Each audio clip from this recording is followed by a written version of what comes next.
It's episode 202 of the Author Stories Podcast. I'm your host, Hank Garner. Today I've got a fantastic show for you with Tad Williams, the legend of fantasy and science fiction. I think you're really going to enjoy the show. I really enjoyed recording it, and I hope it comes through for you, the listener. I'd like to thank some sponsors today, if I can. Dominion Rising, 23 brand new novels from top fantasy and science fiction authors. Y'all, this is the biggest box set of the year. It's in pre-order right now. You can pre-order it for 99 cents. This is 23 whole novels, brand new, never been released before, by some of the biggest and best authors writing science fiction and fantasy. Thousands upon thousands of pages. You're going to love it. Go pick it up today. It releases in just under a month, so get your pre-order in where you can snag it for just $1. Also, Tales from the Canyons of the Dam, Daniel Arthur Smith consistently puts out this magazine, this literary journal each month full of pulpy goodness, the best in genre fiction, weird tales like you love. Tales from the Canyons of the Dam. Pick it up every month. There's a new issue out right now. I'd also like to thank Nick Breaker and Paul E. Hicks for the Galactic Satori Chronicles. Book 1 Earth and Book 2 Kron are some of the best science fiction you'll ever read. We're in the dog days of summer. Everybody wants to go to the beach and take a great book with them to escape the heat and the reality of summer. Dig into these books. I promise you'll love them. Also, thanks to my good friend Ed Gosney. Ed participated in a roundtable that we did the other day. We're going to air it this Friday, where we talk about comics. And speaking of comics, he runs a fantastic blog called Cool Comics in My Collection, where he digs into some nostalgia and brings out things that maybe you didn't know about comics and reminds us why we love those books in the first place. Also, pick up his novel Prometheus Stumbles or Transmutations. I think you'll love both of them. They carry the Author Stories seal of approval. Right after our interview, stay tuned, because we're going to have a special audio clip from Richard Gleaves from his Jason Crane series. You're going to love it. Thank you for listening. Well, thanks for joining me again for the Author Stories Podcast, where I bring you the story behind the stories and the storytellers. Today, I'm really excited to have one of my all-time favorite authors on the show, Tad Williams. I believe I picked up his book, The Dragon Bone Chair. Oh, gosh. I don't know how many years ago it was now, but I was looking through my bookshelf this morning, and I found my tattered paperback copy, and I pulled it out and thumbed through it, and it made me smile all over again. So welcome to the show, Tad. Hey, thank you. Nice to be here, Hank. Yeah. I begin each show with the same question, and that question is, what is your first memory of wanting to be a writer or a storyteller? Well, that's always an interesting one with me, because it didn't occur to me, the writing thing didn't occur to me so much until I was really in my mid-20s, but I think I've been a storyteller ever since I was a kid. I come from a family that is, first of all, we were all readers. My mom was one of those people who, would make up little songs and things as, we were going through the day, and, just kind of funny doggerel stuff. And we always talked at the dinner table, and people were making jokes. And so there was always a kind of a feeling of, I want to do this. I want to keep other people amused and entertained. But I did a lot of other creative stuff when I was younger. I thought I was going to be maybe a comic book artist or something, and went through lots of different things, many of them I still do and still love. But writing kind of became something more for me when I was in my mid-20s, and I was looking for things that I could do in my own time without needing to have a whole bunch of people around me. And in the long run, it turned out to be the best possible thing for me. But it took me a while to figure that out. I amended that question with the or storyteller part, because when I interviewed Craig Johnson, the writer of the Longmire Mysteries, he reminded me that oral storytelling has been a tradition for literally as long as we've been humans, and there's a particular thing that makes us that sets us apart from every other being, and that we tell stories, and we craft these things, and we pass along so much of who we are through these stories that we tell. And writing and storytelling are sometimes two very different things. And I always love to hear when people say, well, I didn't really think about writing until I was maybe 20 or 30, but I've always been a storyteller. Yeah. There's something that sets us apart, I think. Yeah, and I'm sure that, you do run into that a lot. And it always, I mean, when I think back on it, I was always sort of like the historian of my peer group. I was the one that people would always say, oh, talk about the time that, you guys did this, or tell that story about where, and of course, over the years, you tend to, you adapt and you adjust stories and you say, okay, it really happened this way, but if I just flip-flop these two details, it's a much better, it's a much bigger drama kind of, and all that. And you find yourself working with the materials of story without entirely realizing that's what you're doing. You learned the importance of a good narrative early on, don't you? Absolutely. You grew up around Palo Alto, didn't you? Yes, I did. Which, for those who don't know, is down the peninsula from San Francisco. It's the Stanford University college town in Northern California. Yeah, lots of great stuff happened there in the 60s, 70s, in that time frame. And oddly enough, when you read a lot of biographies and things of some of the people in the tech industry that came up during that time, there was this common thread, or at least I picked up on it, of some of these geniuses and geeks that went on to change the world, and a lot of them were great fantasy fans. Were you a fan of fantasy during your growing up time? Oh, absolutely. I was absolutely captured when I was maybe 11 and read Lord of the Rings for the first time, but I had already been raised on a fairly steady diet of, English children's fantasy and things like that. So I had, grown up on Wind in the Willows and the E. Nesbit books, which not as many people remember these days, but they were very big when I was a kid, and the Andrew Lang fairy books and all these kinds of things. So when I found Tolkien and I found that depth, and I found Ray Bradbury and found that passion to describe and to kind of illustrate with words, those found a real strong resonance in me and things that I already liked. That's great.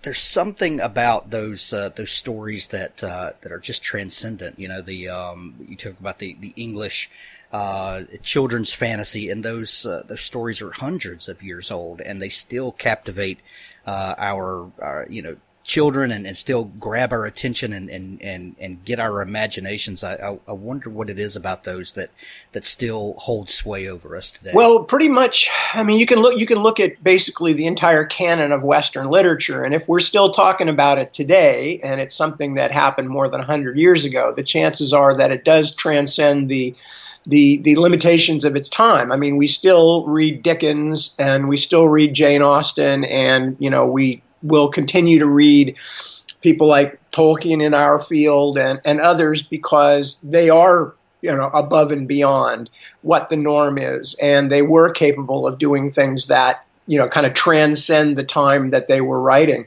So, and that, I think, for most writers I know, that's also what we hope for. We hope that we're writing something that is, if not timeless, that the material itself will continue to interest people, for a long time.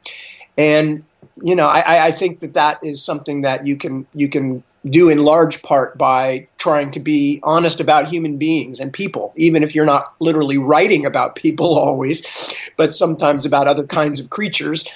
But, if you're really trying to write an honest book with an honest look at characters and the world of human conflict and passion, I think that you've got a better chance of kind of transcending your era. Yeah, absolutely.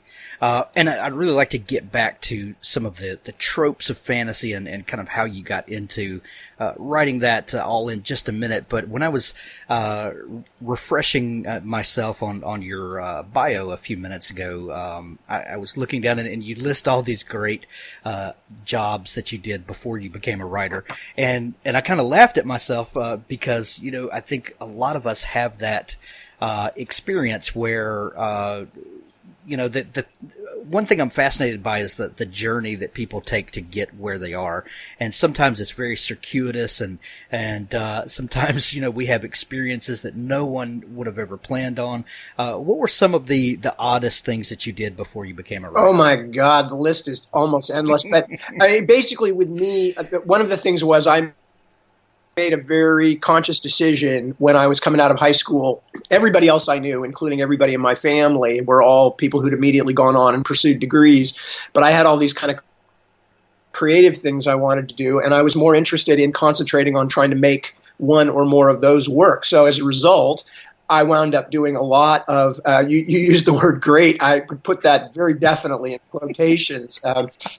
Well, they're great when you look back. Well, they're great in terms of the experiences, maybe. As Right. Jobs, they were pretty wretched, most of them, because they're the kind of jobs you can get with only a high school education or whatever. And so, I did all different kinds of things. I folded burritos. I sold shoes. I actually sold shoes in several different places. I managed an art store. I stacked tiles in a warehouse. I had a driving job where I was driving 250 miles a day all over the Bay Area getting loan documents signed. I managed savings and loans. I did some more interesting jobs as well. Like I did film strips for the government. I drew film strips for military instructions.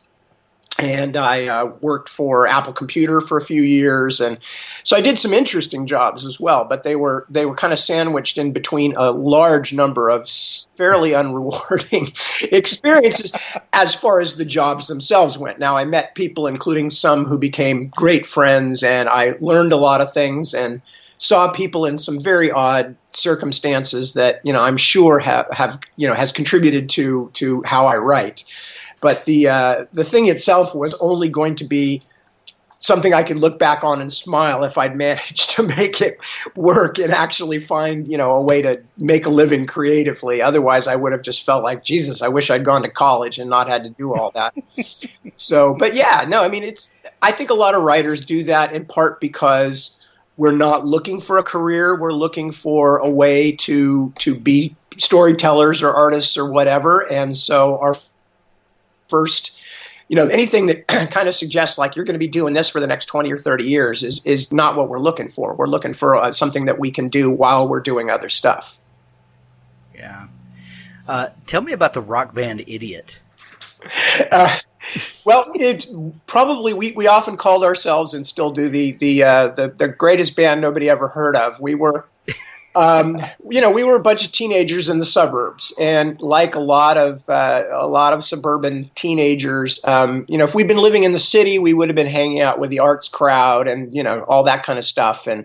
But what we did is we made our own fun, and one of the things, we were all music people, and so one of the things we did was had a band, and it was a very theatrical kind of over the top thing. But we played in a lot of places and in our own little way. We were quite well known. We did mostly original stuff. And actually I'm still playing with the same people now, again, 30 years later. We've all kind of stayed in touch, and we've had a band together called Savage Roger for the last few years. And we've done a couple of C's of original music. And so I'm still doing it. They're still the same people. I love them dearly. There's a thing about hanging out with old friends, making things, creating things together that, there's almost nothing better. Yeah, for sure. At what point did you give in to the writing bug? Well, that was very practical, because what happened was I was just thinking about maybe, there's a word that, I don't know, you probably had this, a lot of us had this, if you're a smart, creative person, people will often, when you're young, they'll always talk about how much potential you have. It's what I call the P word. It's, wow, he's got so much potential, she's got so much potential. And then as people still use the word with you, but as you get into your middle 20s, it takes on a very different meaning. It's kind of like, oh, it's so sad. He had such potential, So I kind of got into my mid 20s and hadn't made any of these things work in any big way yet. And then I was fortunate enough, without going into the whole long story, I decided to write a novel, and I wrote Tailchaser song, which was my first book, was the one about cats. And I managed to sell it. And I was very pleased, but I was even more pleased when the publishers came back to me and said, hey, we want to, these are still my same publishers, by the way. I still have them today, but they came back to me and said, hey, we want to give you a contract to write another book. What are you working on? And I began to excitedly tell them about my 18th century 18th dynasty Egyptian historical novel. And they kind of reacted with horror and said, we don't publish. That's not what we publish. We're trying to, we want science fiction or fantasy. And I said, well, I was very influenced by The Lord of the Rings, and I have a lot of complicated things I want to work through as to, what's happened post-Tolkien, and, I have all these kinds of – and they went, that's fine. That's fantasy. Great. Okay. And they gave me a contract to write the 3 books of that series, of which The Dragonbone Chair is the first. And at that point I went, wow, I have a contract to write books that will take me at least a few years. That is a fairly significant toehold, and I would be a fool to not do this.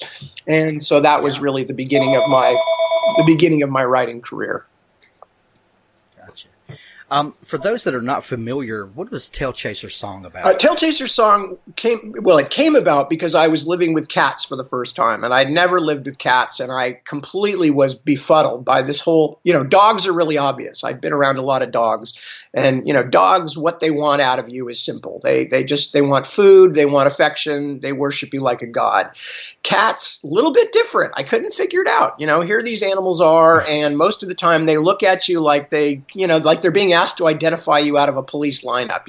They're you come home and they kind of look at you like, whoever you are, you're standing in my light. Could you move to the side?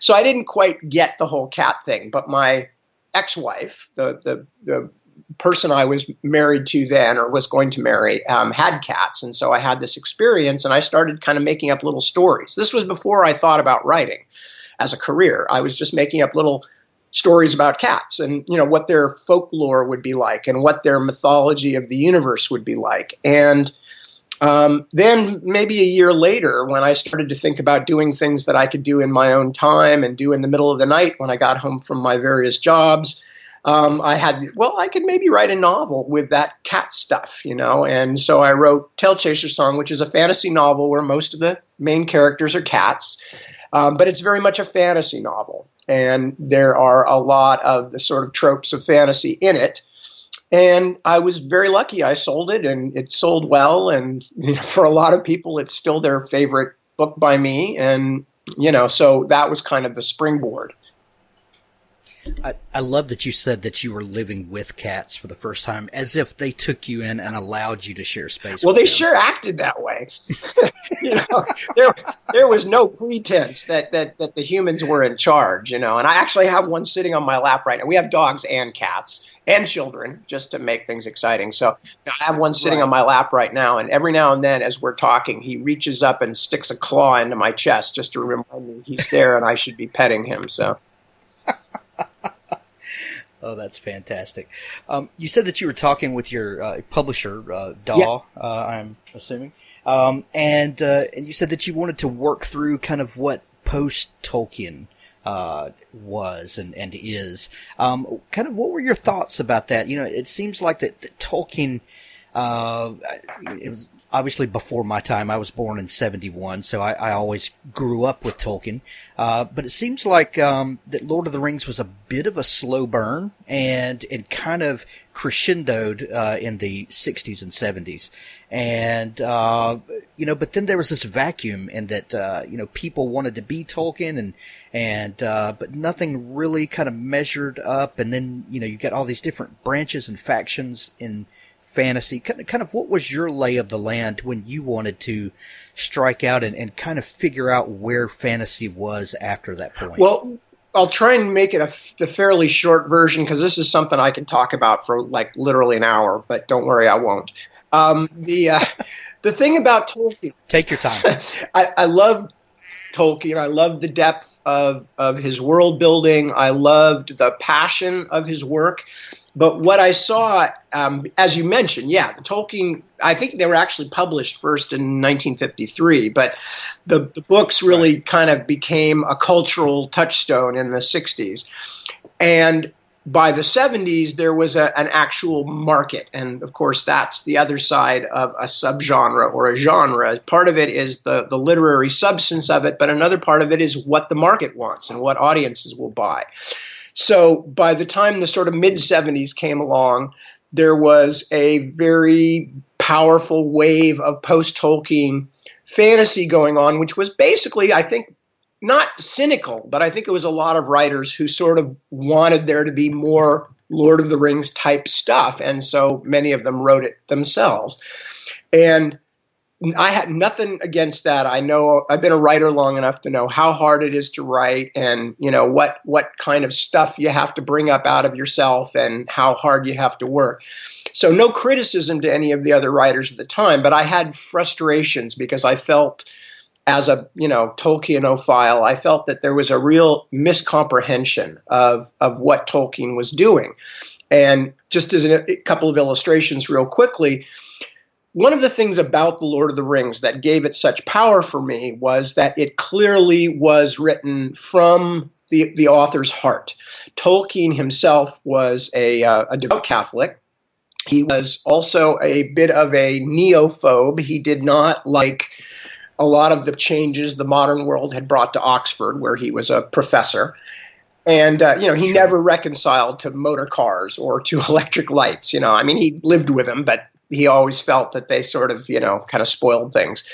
And these two ideas, both the insufficiency of the new and the nature of humanity as a fallen thing, which is, at the root of Judeo-Christianity, were both really strong for him, and they come out very strongly. And some of the most beautiful, affecting parts of The Lord of the Rings are, say, for instance, the way that the elves know that the earth is no longer really their place, and in fact their day is ending, but they still are fighting to save it, even with this feeling as they do that it's slipping away from them and that they won't be there to enjoy it.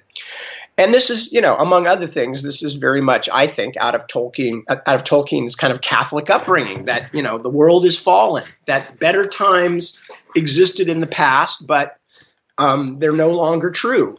And I'm not that person. I love that about Tolkien, that personal truth of his. I'm not that person. And yet I saw a lot of other writers who are contemporaries of mine who seem to take that as being kind of the gospel of writing epic fantasy. And for instance, that this kind of idea of the failed golden age, the fallenness of modern mankind and all of these things, but they were writing them as though they were kind of part of the set of tools that you have for writing epic fantasy. And it's kind of as if after Conan Doyle, every detective had to play the violin and wear a deerstalker cap and shoot cocaine. It was like, it was just this kind of like, well, if Tolkien did it, then it's the Bible. And I didn't agree with that. So one of the things that runs all through the Dragonbone Chair and that set of books is kind of playing with those tropes. So I set up a golden age, but then as the story goes along and you scrape away at the truth, you begin to find out that the golden age wasn't so golden, and it's more the way people wanted to remember it. And so there's a lot, and the things they were told about, these people in the past were great. This king was a magnificent, wonderful king, and nothing since has been as good. And, you scrape away a little more and you find out, it's not exactly true. So there were a lot of things like that had been just kind of absorbed whole and spewed back out again by the writers that came after Tolkien that I said, I don't buy that. That's not why Tolkien works, is because everything he did was perfect. Everything he did represented what he cared about. I need to write books that are the same way for me. And I'm not particularly religious. I'm not a believer in that the past was always better. I like indoor plumbing. There's a lot of things that I am different about. So I really wanted to make that part of my work, but I didn't want to lecture people about it. So, I believe you have to write a story. And then once you've got people involved in the story, you make your points subtly as you go. I may have made them too subtly in some cases because, there's it's only now 20 years later, a lot of people are saying, oh, the Memory, Sorrow, and Thorn books, they were this, they were that, they were formative. At the time, it was mostly like, well, this is a better than average Tolkien imitator, which kind of irked me, I guess, the nicest way to put it. That's hilarious. I agree with you that we definitely have a tendency to romanticize the past and to think that things were always better when they were simpler. And then we realize that simple doesn't necessarily mean better. And the things we see as simple are really nuanced and people have secrets and all of this kind of dark stuff that happens. But it's just so much easier to think of those times as better. And we're seeing it, we see it periodically here in America that, people come in politics or whatever, talking about how, we have to get back to the way things were. Well, the fact is that the way things were only happy for a fairly small group of people. And it was in part also an artifact of the economics and the world situation of the time, but that there were a lot of people who were bloody miserable. And, you can't just ignore that or else you're talking about literally a world of imagination. And that doesn't have quite the same, let's get back to an imaginary America, is not quite as powerful as the suggestion that there really was some real golden age that you're going to return to. Right. And when the truth is we're all kind of doing the best we can with the amount of light that we have, and hopefully each generation gets a little better than we. Yeah, absolutely. And what, just since you mentioned that, I mean, one other thing that's always been a very strong part of my work is, this is no secret, is that I kind of have a desire to show within my fiction how everybody is the hero of their own story.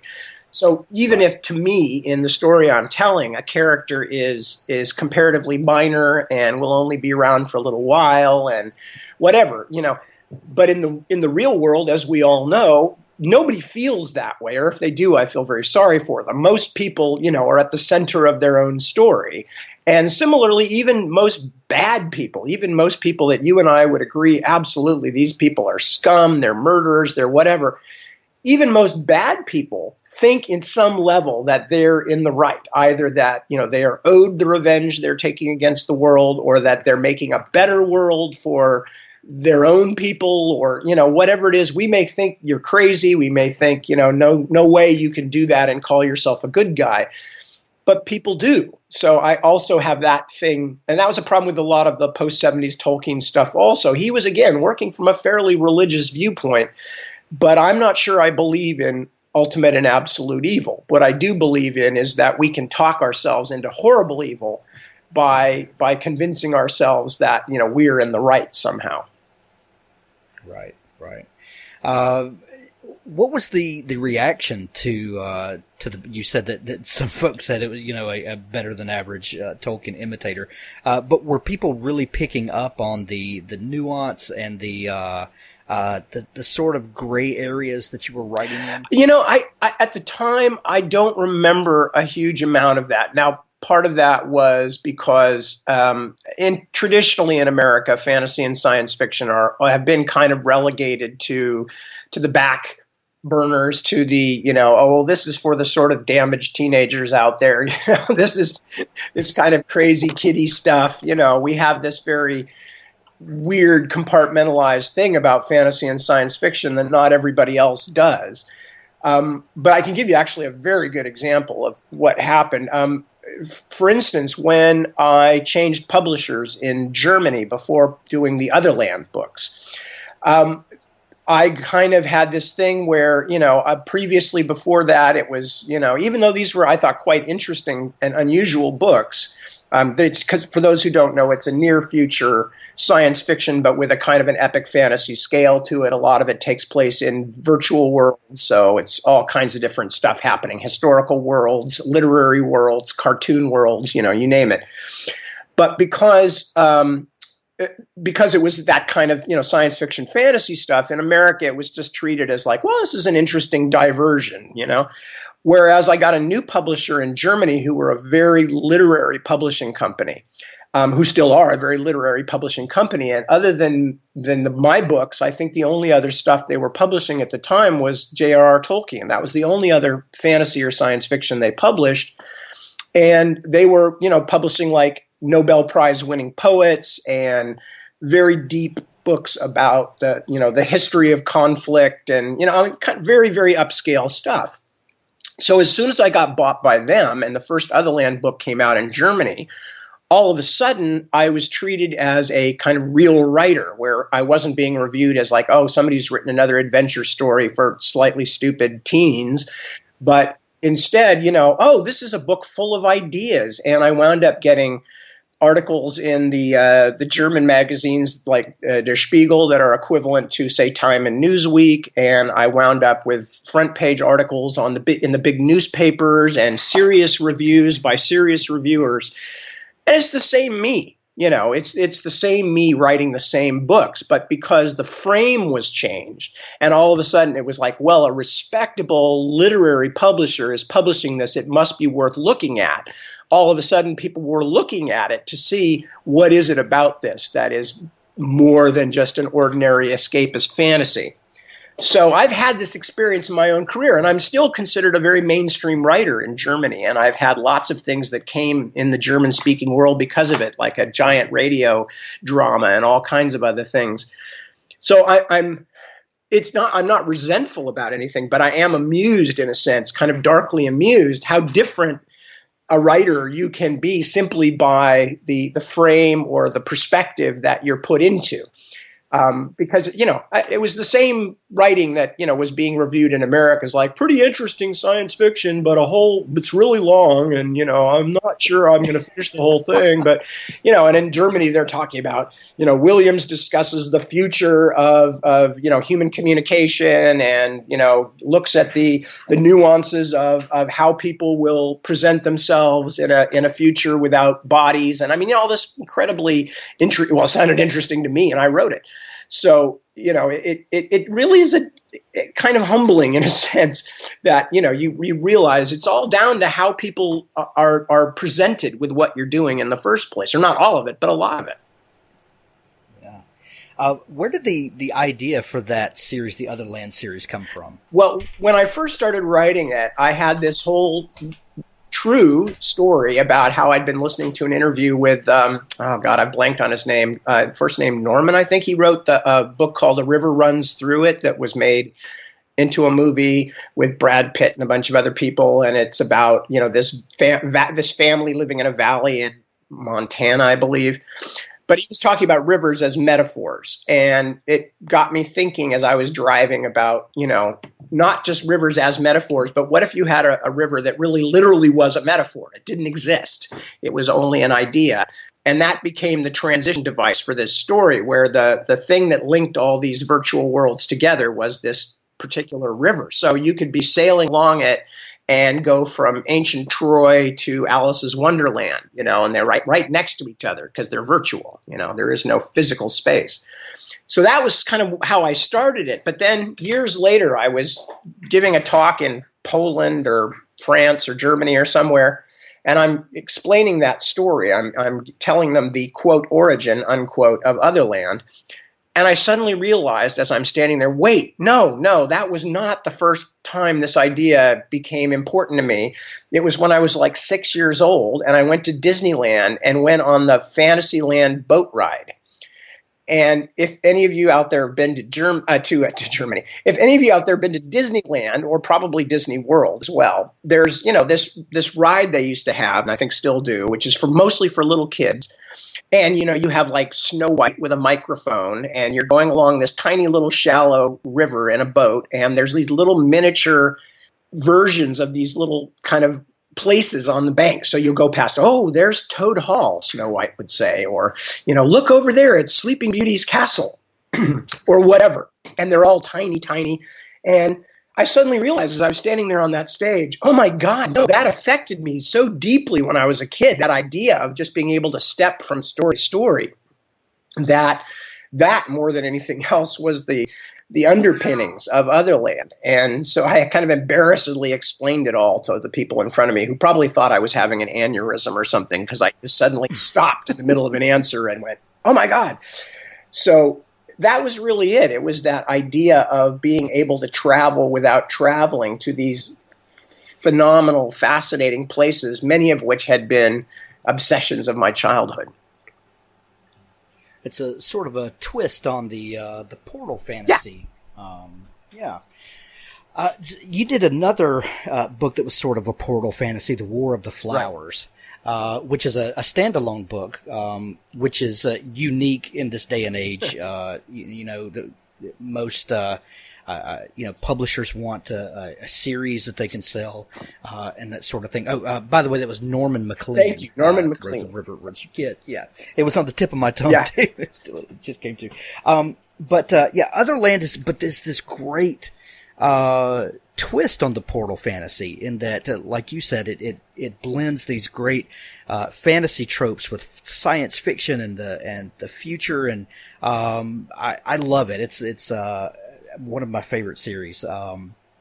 But The War of the Flowers, where did the idea for this standalone book come from? Well, to be honest with you, this is one of these few cases where I can say this kind of woo-woo thing, that the idea for this one literally did come in a dream. I had a dream back, God, long time ago, long before I even started writing. I had a dream of standing on a railroad platform in this kind of Victorian-looking setting, and there were like all these kind of commutery looking guys with bowler hats and overcoats, except a bunch of them had wings, had bat wings. And I remember at the time, because I was still an active artist, I remember kind of waking up and later in that day drawing a picture based on that thing. And then it just kind of sat in the back of my mind. Then many, many years later, when I was trying to decide what I was going to do while I was writing the first Shadowmarch book, and I was doing the first Shadowmarch book as an online project, so writing it as a serial online. This is back about 2001. I said, I have a sneaking suspicion that, like so many other people who have tried to make money on the internet, not only will I not make any money doing this, but I will probably lose money. So I'd better be writing another book at the same time that I know I have a regular market for. So I was kind of kicking around different ideas, and this was one that floated up, and I began to think about it a little bit, and it grew from there into a story that I wanted to tell. And it's also oddly kind of got some slightly autobiographical elements, which is why the character's name, the main character, Theo Vilmos, is kind of a version of me if I had not had good luck in a lot of ways. Sort of 30-year-old ex-musician and kind of at loose ends in his life. And so there's a kind of an autobiographical element in it as well. But so that kind of came up, and I wrote that as I was writing the online version of Shadowmarch, again, just with mainly the idea of staying alive, not starving, which is always a good goal. But at the same time, I can't write anything unless I'm in love with it. So as the idea came and it became clear that I wanted to write it, I fell in love with the idea, and I loved the idea of a modern fairyland and, a fairyland with discos and limousines and all this stuff, but also the whole dark side as well. And so it took off from there. There's always this great blend in your writing, and we mentioned it earlier, that these fantastical worlds are not always what they're cracked up to be, or there's more behind the scenes than we like to remember. I think, or at least some fantasy writers choose these settings and these characters and these tropes because they allow them to tell a story of a place that was better than we have it now. And we talked about this, the way Tolkien is perceived and things like that. But you tell stories that are set in some of these same places with these same things.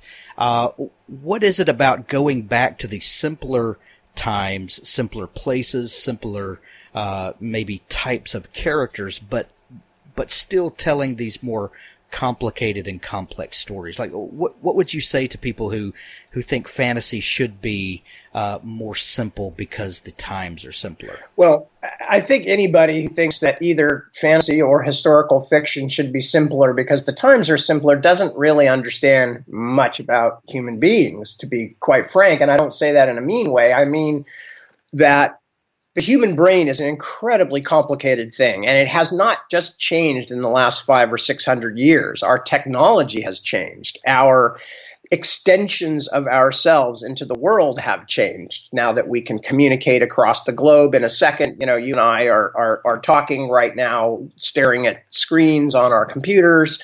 We're not geographically proximate. All these kinds of things are constantly changing. But the human mind, if you go back and you actually read the writings of people in ancient Rome, you go back and read Pliny the Elder or read Julius Caesar's, accounts of the conquest of Gaul or whatever. These people are just as complicated as we are. They're just as sophisticated as we are. Their minds work just as well as ours do. And I bet you if you go back 5,000 years, there's not a huge amount of difference. But what does change is the surroundings. So I think it's a mistake to think that human beings are different now than they were, say, 1,000 years ago. I don't think they are. I think that the things around them are different. The way that they interact with the world is different. But I think that the minds, the brains, the thoughts, the creativity are very much what they are now. So, and I can find you things all over the historical record to show how we read them and we go, oh, they seem so modern. Well, no, we're just them. That's all. We've just got a lot more technology. So I always find that to be a bit of a misunderstanding of how complicated humans are. It's kind of the same one we see in the short term when people are shocked by how quickly babies develop personalities or how quickly they pick things up and how quickly they become individual little learning machines. We have a very, very complex brain, and it's there from the moment that we're born, and it's been there in our human species for tens of thousands of years. So I have no problem. Obviously, people are not identical over time in terms of what they value and how they think and all that. But the fact that they think and think in complicated, sophisticated ways, that I don't think has changed at all. You mentioned the Shadowmarch series a few minutes ago and talking about writing this online serial.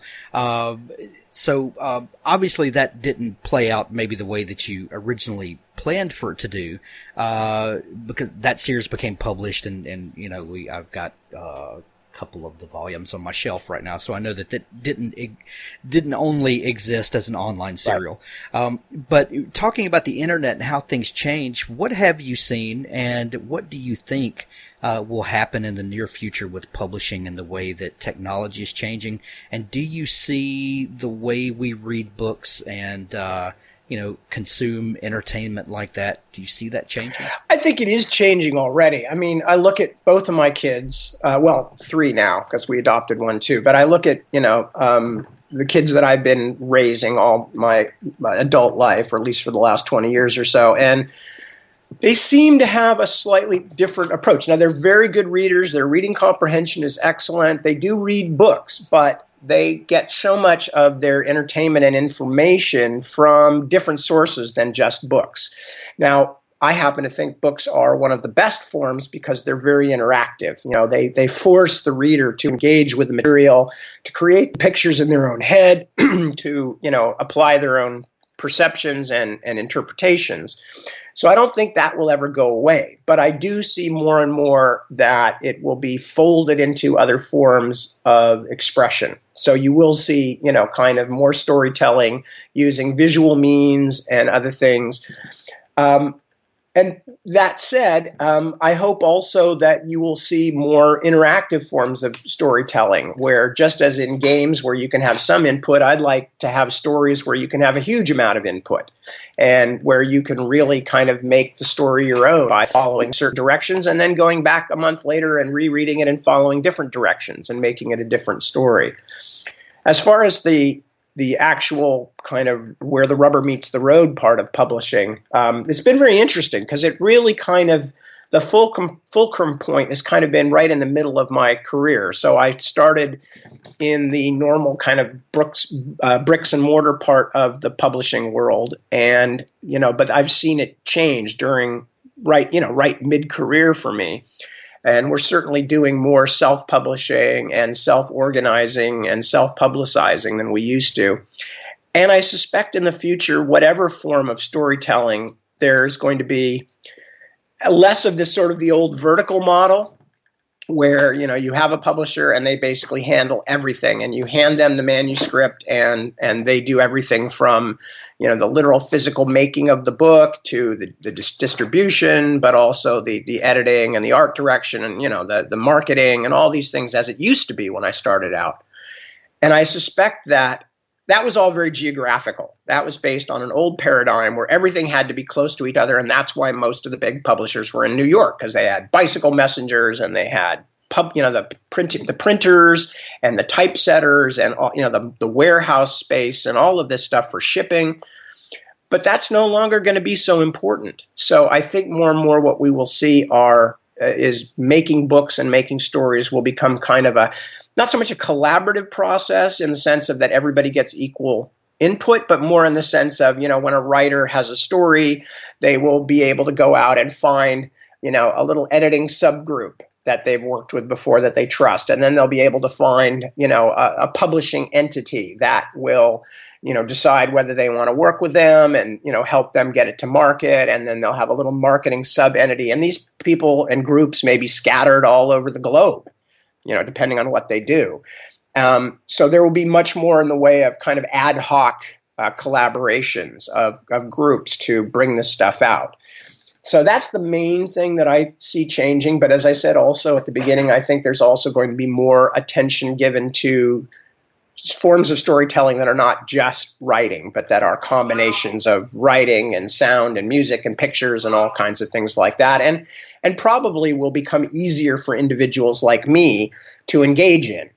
That's the main difference. That's what keeps me from doing animated films now. I'd love to do animated films. I've always loved animation and I'd love to do it, but I am not capable of doing the art side of it. Or at least not, at the speed and with the quality necessary. So it'd be lovely if I could just kind of like have a story and find somebody and we can make an agreement and, they do this part and then I'd find another group that would market it or, so I think there's a possibility for some good things coming from that kind of, as I said, more ad hoc groupings of people to put things out. Yeah, it seems like the world and the publishing world has gotten more complicated, but man, it's a good time to be creating stuff. That's for sure. Yeah, no, I mean, I think it's more complicated in the sense that more and more stuff devolves on individuals making choices. But right. I'm not one of those people. I mean, I love what my publishers have done for me over the years. I'm not somebody who's saying, like, I've got to get rid of this old publishing model, But I do like the fact that there are now additional things as well that I can do. And that's what I'm most interested in, is getting as many different ways as possible to tell my stories and to share them with people. Absolutely, absolutely. Your newest book is called The Witchwood Crown, The Last King of Osten Ard, and you are returning to the world of memory, sorrow, and Thorn.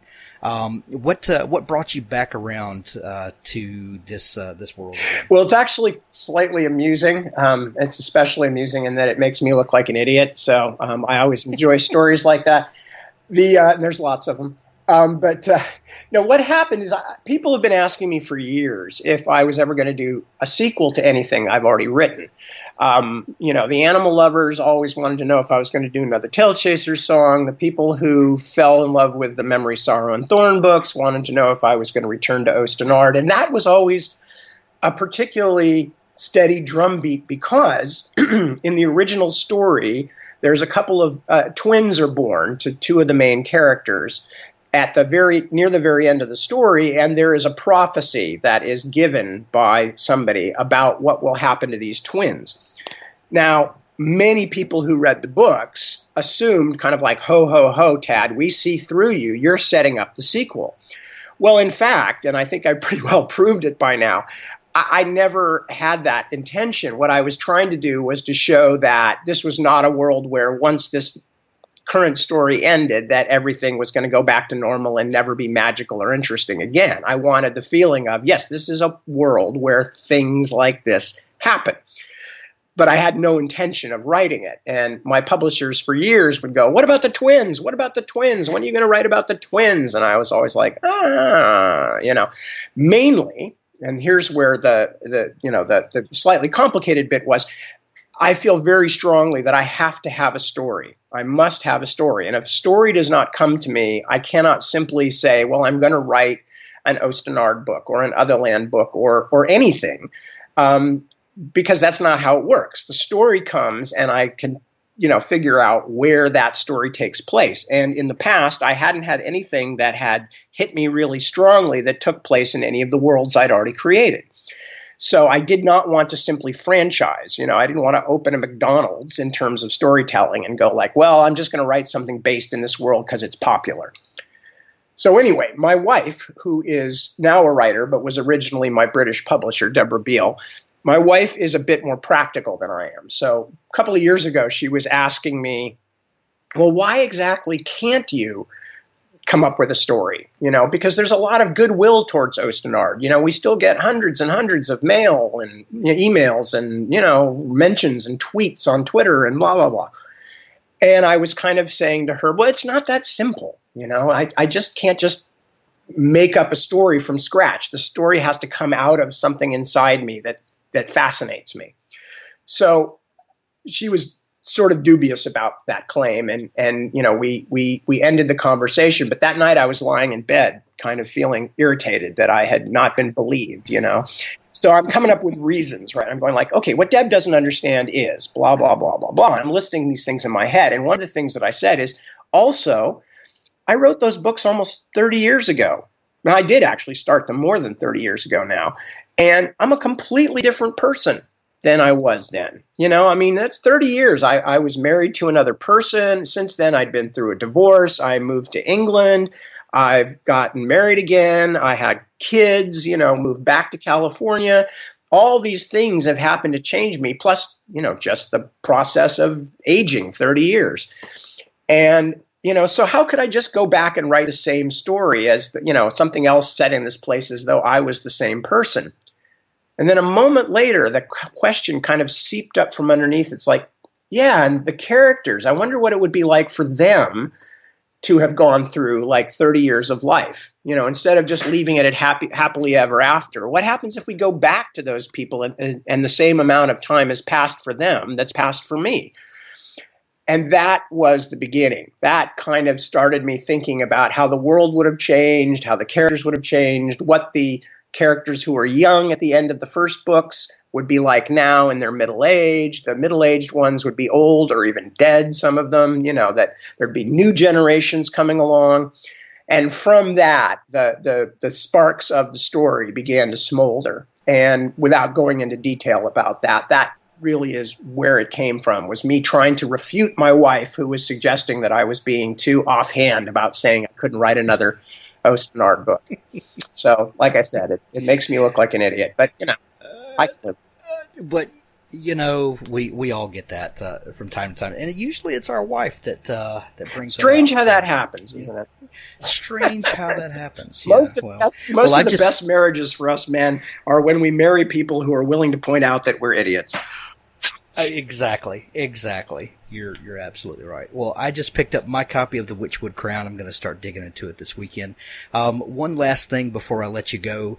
Lots of other fantasy writers, namely Patrick Rothfuss, George Martin, Christopher Paolini, and numerous others have credited you with inspiring them to write the kinds of things that they have done. How does that make you feel to know that you have a legacy like that? Well, the fact that people whom I respect and who I like, I mean, George was writing really good stuff, before I even started writing. So that was always particularly a nice thing to know. But that is the second coolest thing about being a writer. The coolest thing is that when I get feedback from readers that my books have influenced them in the same way that my favorite books did me, because that is an unbreakable bond. The bond between me and, my conception of Ray Bradbury when I read the Martian Chronicles first, or my conception of Tolkien when I first read Lord of the Rings, or whatever it might be. And the idea that you are being read and that you are having this one-to-one interaction with readers is the most amazing thing of all. And then, also when you are told that people whose work you really respect have also had a good reaction, that's just frosting on the whole thing. So it's all good, basically. Yeah, absolutely. I'm going to put a link in the show notes to your new book and all of your book archives. Your website is tadwilliams.com. We came up with a really tricky name for it. Yeah, yes. it took me forever to find it, but you blog there and post all kinds of interesting stuff. And of course you can, go through your bibliography and check out all the books that maybe some listeners aren't familiar with. So we're going to link all of that up. Tad, thank you so much for taking time to come on the thank show. you, Hank. I had a good time. I hope you did too. Stay tuned now for a clip from the Jason Crane series by Richard Glebes. There's a link to the entire series in the show notes. As always, tune in every Tuesday and Friday for new episodes of the Author Stories podcast. Find all of the archives at hankgarner.com. Now on to our clip from the Jason Crane series by Richard Glebes. Mather steepled his hands. You asked to join us once? Hedwig leaned forward, eagerly. The appointed. Does that appeal? Yes. Do you even know what we do? My grandmother used to say that you control the world. That's not far off. But why? To what end? I don't know. Power? Pour me a bourbon. Mather reached into his briefcase and produced a file folder. I want to tell you one story. Have you ever heard of Centralia, Pennsylvania? No. He produced a photo for Hedwig's inspection. Spring of 1962. A pretty little town, wasn't it? Whitewash and ticky-tacky, pastel housewives and perfect lawns. A mining community, mostly. Coal. He turned over a second photo. A lovely young woman. There was a single witch in Centralia named Anna Lively. Anna had a green thumb. She could make her garden grow, whisper to a flower, and send it shooting from the ground like that. Just lovely. But she was discovered. That spring, a boy named Bobby Avery received a Bell & Howell Zoomatic movie camera for his 11th birthday. Bobby amused himself by filming his neighbors, sometimes without their knowledge, through windows and over garden fences. 12 seconds of film. Just a girl and her garden patch, and one swiftly blooming rose. It killed the town. Bobby showed it to his friends. Children believe readily. Bobby was the first to die. Parents looked into it, watched the film themselves, and they began to die. Anna disappeared. Perhaps they attacked her. Perhaps she escaped. But even in her absence, knowledge of a true witch was running wild through the population, as if Anna had beckoned it herself to grow verdant and spread. The great curse had killed 64 Centralians by the 1st of June. The footage was offered to a national news organization. That was the precipice. It might have been shown in prime time, between Leave It to Beaver and My Three Sons. We came very close to another worldwide calamity, but we were fortunate. One of our own was in place at the network. He alerted his superiors, and they ended the situation. Do you know how? I'm afraid to ask. Mather laid down another photo. This is Centralia today. It was an aerial view of a forest. Endless trees and underbrush cut through by lanes of pavement. Just a maze of cracking asphalt, like the foundations of Sodom, ripped bare by the wrath of God. Only a cemetery remained, on a hill overlooking the former town. A white marble angel stood among the graves, grieving for the ruins below, like Lot's wife, turned to salt. You destroyed the whole town? Not I. This was well before my time, but yes. Just as you'd cauterize a wound to stop a patient from bleeding to death. We blamed it on an uncontrollable mine fire deep below the earth. We actually set the coal burning in case someone investigated. It burns today.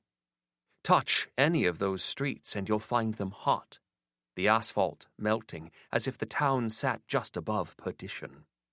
It's not something we're proud of, but it was necessary to save the world. Centralia, Pennsylvania, and everyone who'd seen that film had to be sacrificed. Mather collected the photos. So, that is why the appointed